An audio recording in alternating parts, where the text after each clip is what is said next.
Okay guys, welcome to our channel Kata TV Vlog. O ganiya karon palahi na sa ta mga idol sa atong kwan. Atong sudan.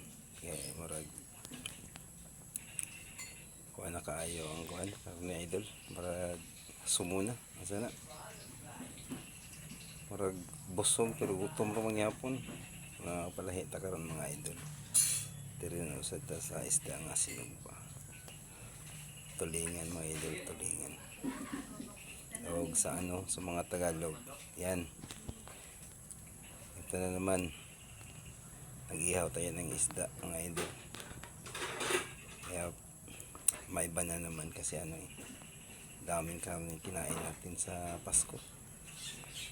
Saka masarap to kasi parang pesko pa talaga, bagong huli.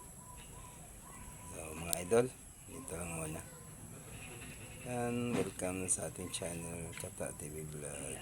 Thank you for watching mga idol. Bye bye.